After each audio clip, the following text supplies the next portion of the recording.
तुम्ही असे व्यक्ती आहात का जो बाहेरून खूपच मजबूत दिसतो परंतु आतून खूप काही फील करत असतो? तुम्ही सगळ्यांसाठी नेहमी उभे असता परंतु जेव्हा तुम्हाला गरज पडते तेव्हा तुमच्यासोबत कोणीही नसतं. तुम्ही सहजासहजी कधी रडत नाहीत परंतु जेव्हा कधी तुम्ही रडताना ते थेट मनातून येतं. जर हे सगळं तुमच्यासोबत होत असेल, तुम्ही हे सगळं अनुभवत आहात, तर तुम्ही काही साधे नाही आहात. तर लक्षात ठेवा, तुम्ही भावना जपणारे आहात. कारण तुम्ही आहात कर्क राशीचे. आज मी तुम्हाला तुमचंच रूप दाखवणार आहे, जे जगाला दिसत नाही, परंतु तुमच्या मनात ते सतत चालू असतं. आता नेमकं कर्क राशीचा स्वभाव कसा आहे ते डीपमध्ये बघूयात. बघा, कर्क राशी म्हणजे मनाने जपणारे लोक. तुमचा राशीचा स्वामी आहे चंद्र आणि म्हणूनच तुमच्या भावना खूपच खोल असतात. तुमचा मूड पटकन बदलतो पण, आणि तुम्ही कोणतेही निर्णय जेव्हा घेताना ते तुम्ही तुमच्या अंतर्ज्ञानाच्या मदतीने घेतात. तुम्ही खूप प्रेमळ आहात, काळजी घेणारे आहात आणि विशेष करून नात्यांना जपणारे आहात. तुम्ही तुमच्या घरावर आणि तुमच्या कुटुंबावर अगदी जीव ओवाळून टाकतात. खूप प्रेम करतात. तुम्ही त्यांच्यासाठी काही करायला अगदी तत्पर असता. तुमची खरी ओळख इतरांमध्ये कशी आहे तर तुम्ही खूप भावनिक बुद्धिमत्ता असलेले आहात. खोल नातेसंबंध तुम्ही जपता आणि विशेष करून तुमचा जो स्वभाव आहे तो खूपच संवेदनशील आहे. पण कधी कधी तुम्ही जास्त विचार करता, म्हणजेच ओव्हर थिंक करता. मूड सतत तुमचे स्विंग होत असतात आणि त्यामुळेच तुम्ही कधी कधी दुखावले पण जातात. तुमचं मन दुखावलं जातं. कर्क राशीच्या व्यक्तींचं एक सत्य आहे, ते म्हणजे तुम्ही खूपच मजबूत असतात पण तुम्हाला तुमच्या भावना कमकुवत करत असतात. कारण तुम्ही कोणतेही निर्णय भावनेने घेण्याचा प्रयत्न करता.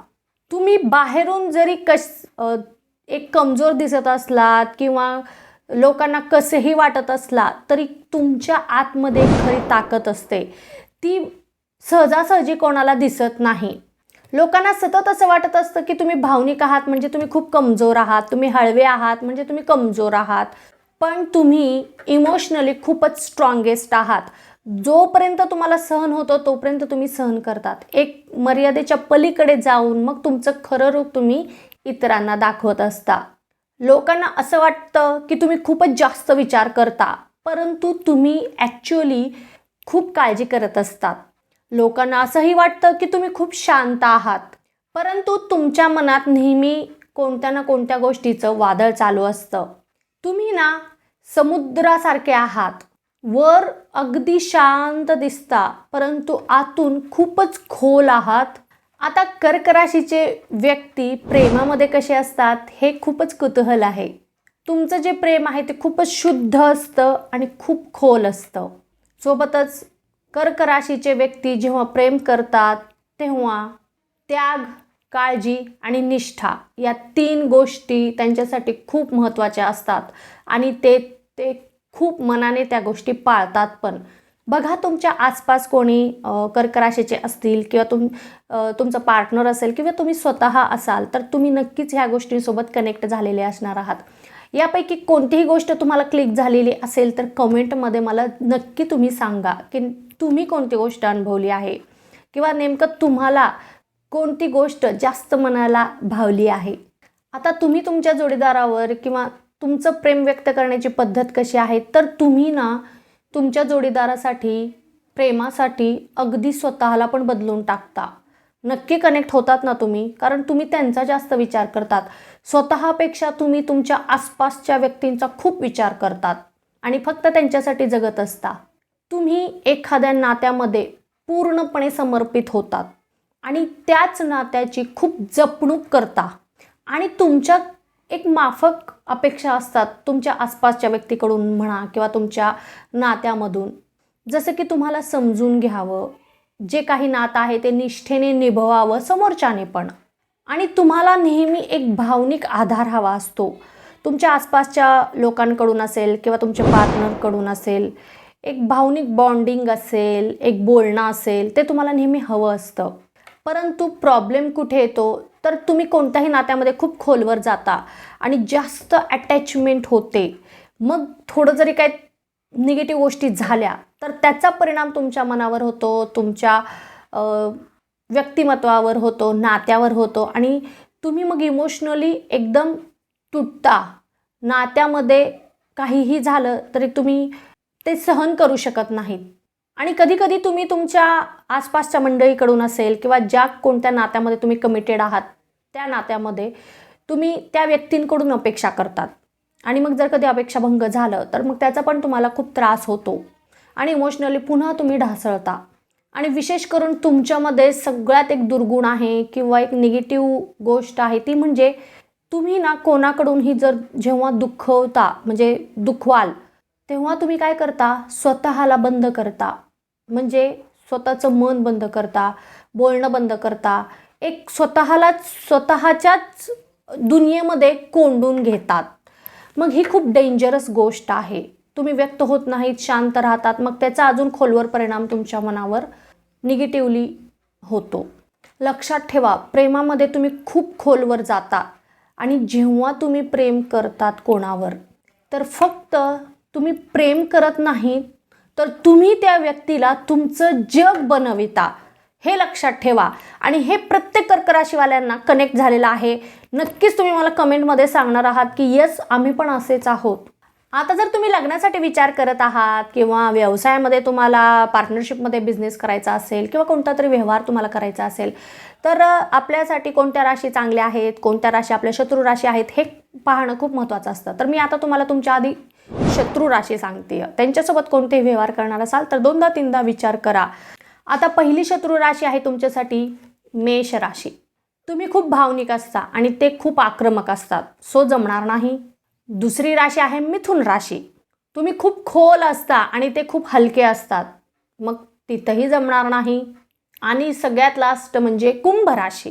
कारण तुम्ही खूप अटॅच असतात आणि ते असतात डिटॅच, मग तर तुमचं त्यांच्यासोबत अजिबात जमणार नाही.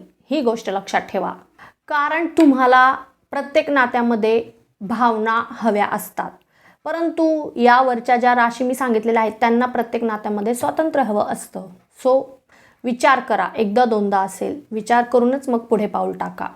आता तुमच्यासाठी मी मित्र राशी सांगणार आहे. लग्नासाठी विचार करत आहात तर बिनधास्त डोळे झाकून या व्यक्तींसोबत लग्न करू शकता, कारण 100% तुमची जर्नी खूप सुंदर असणार आहे. जसे की वृश्चिक रास, तुमचं दोघांचं खूप खोल भावनिक नातं होऊ शकतं. दुसरी आहे मीन रास. दोन्हीही सेम राशी आहेत, जलराशी आहेत, भावनिक आहेत, सो एकमेकांना नक्कीच समजावून घेतील. इमोशनली आहेत दोन्ही राशी. आणि तिसरी रास आहे वृषभ रास. ती स्थिरता देते तुमच्या नाताला. सो विचार करत असाल तर ह्या 3 राशी ज्या आहेत ते खूप चांगल्या आहेत, त्यांच्यासोबत तुमचं बॉन्डिंग खूप चांगलं होऊ शकतं, कारण हे जे व्यक्ती आहेत ते तुमचं मन समजून घेतील. सो नक्कीच तुम्ही विचार करू शकता. आता कर्क राशीसाठी काही शुभ घटक मी सांगतेय, त्याचा तुम्ही दैनंदिन जीवनामध्ये वापर केला तर नक्कीच तुम्हाला 100% चांगले परिणाम मिळतील. जसे की तुमच्यासाठी शुभ रंग आहे पांढरा, हलका निळा आणि सिल्वर. तुमच्यासाठी शुभ वार आहे सोमवार आणि शुभ अंक आहे 2 अंक. तुमच्यासाठी शुभ दिशा आहे उत्तर दिशा आणि तुम्ही जर रत्नाचा विचार करत असाल तर नक्कीच तुम्ही मोती हा रत्न परिधान करू शकतात, परंतु परिधान करण्या अगोदर तुम्ही मार्गदर्शकाचा सल्ला घेणे हे खूप महत्त्वाचं आहे. सोमवारी जर तुम्ही मोती धारण केलात तर तुमचं मन नक्कीच शांत होईल. आता कर्क राशीवाल्यांसाठी करिअर कोणत्या क्षेत्रामध्ये करावा, त्यांना कोणतं करिअर सूट होईल किंवा यश मिळेल, तर आता आपण पाहूयात की तुमच्यासाठी सगळ्यात स्ट्रॉंग क्षेत्र कोणते आहेत. तर पहिलं क्षेत्र आहे हॉस्पिटल किंवा नर्सिंग, दुसरं क्षेत्र आहे शिक्षक, तिसरं आहे हॉटेल किंवा फूड बिझनेस, पुन्हा आहे मानसशास्त्र आणि शेवटचं आहे सामाजिक कार्य. याच्यामध्ये तुम्ही नक्कीच 100% तुम्हाला जे पाहिजे ती शांती मिळू शकते, ते यश मिळू शकतं आणि तो सक्सेस नक्कीच तुम्हाला मिळू शकेल. कारण तुम्ही म्हणाल आमच्यासाठी एवढे सिंपल क्षेत्र का, कारण तुम्ही ना तुमच्या आयुष्यामध्ये फक्त पैसे कमवत नसतात, तर तुम्ही जास्त करून लोकांचं आयुष्य बदलण्यामध्ये इंटरेस्टेड असतात. तुम्हाला वाटतं की तुमच्या आसपास जी मंडळी आहेत, तुमच्या घरातील नातेवाईक मंडळी आहेत, त्यांच्यासाठी तुम्ही काहीतरी चांगलं करावं. सो तुम्ही स्वतःबरोबर इतरांनाही घेऊन चालत असतात. त्याच्यामुळे कर्क रास ही स्वतःमध्येच खूप एक वेगळी सोशल रास आहे असं म्हणायला हरकत नाही. आता आरोग्याबाबतीमध्ये तुम्हाला काही गोष्टींची काळजी घ्यावी लागणार आहे आणि ती म्हणजे तुम्हाला इमोशनली स्ट्रेस होऊ शकतं. पचनाचे समस्या तुम्हाला त्रास देतील, कारण तुमचं मन सतत जास्त जर हळवं असेल तर विचार केल्यामुळे त्याचा परिणाम तुमच्या पोटावर होऊ शकतो. मग त्याच्यामुळे पचनाचे त्रास नक्की होऊ शकतात. झोपेची समस्या तुम्हाला त्रास देऊ शकते. मन अशांत असेल तर ह्या गोष्टी तुम्हाला होऊ शकतात तुमच्या जीवनामध्ये. तर त्याच्यासाठी थोडंसं ध्यान करा, मेडिटेशन करा. मनातलं इतरांसोबत नेहमी बोलत चला. स्वतःला आतमध्ये दाबून ठेवू नकात. एक्सप्लोर व्हा आणि एक तुमचं रुटीन ठेवा. तुमच्यासाठी ना मन मोकळं करणं हेच सगळ्यात उपायकारक औषध आहे. तर याचा विचार करा. आता तुमची ताकद कशामध्ये आहे, तर तुमच्यामध्ये ना एक सगळ्यात मोठी ताकद असेल किंवा एक शक्ती आहे, ती म्हणजे तुम्ही लोकांना हील करता. हा सगळ्यात सुंदर आणि महत्त्वाचा गुण आहे तुमच्यामध्ये. तुम्ही नेहमी नातं जपता आणि विशेष करून तुमच्यामधली सगळ्यात बेस्ट क्वालिटी म्हणजे तुम्ही घर बनवता. फक्त 4 भिंतीचं घर म्हणत नाही आहे मी. ज्या घरामध्ये माणसं असतात, म्हणजेच तुम्ही माणसं जोडता, घर बनविता. तुम्ही ना कमजोर कधीच नसता, तर तुम्ही एक ताकद असता. जर तुम्ही कर्क राशीचे आहात आणि माझा हा व्हिडिओ पाहत आहात, तर तुम्ही कमजोर नाही आहात, तुम्ही वीक नाहीत, तर तुम्ही आहात पॉवरफुल. जो खूप काही फील करतो परंतु सांगत कधीच नाही. कर्क राशीचे लोक कमजोर कधीच नसतात, तर ते इतके मजबूत असतात आणि इतके स्ट्रॉंग असतात की ते त्यांच्या आसपासचे इतरांचे दुःखसुद्धा स्वतःवर घेतात. नक्कीच तुम्हाला ही गोष्ट कनेक्ट झाली असणार आहे. जेवढे कोणी कर्क राशीचे व्यक्ती व्हिडिओ पाहत आहेत किंवा तुम्ही तुमच्या आसपास कोणी कर्केचे लोक पाहत आहात, तर तुम्हाला ही गोष्ट कनेक्ट झालेली असणार आहे. याच्यापैकी नेमकी कोणती गोष्ट तुम्हाला क्लिक झालेली आहे ती तुम्ही मला कमेंटमध्ये जरूर सांगायचं आहे. आणि तुम्हाला जर काही प्रॉब्लेम्स असतील, आयुष्यामध्ये काही अडचणी निर्माण झाल्या असतील, तुम्हाला कुंडलीबद्दल काही माहिती हवी असेल, तर नक्कीच खालील दिलेल्या क्रमांकावर माझ्यासोबत तुम्ही संपर्क साधू शकतात. आता आपण भेटणार आहोत पुढच्या व्हिडिओमध्ये. तोपर्यंत ओम नमः शिवाय, हर हर महादेव.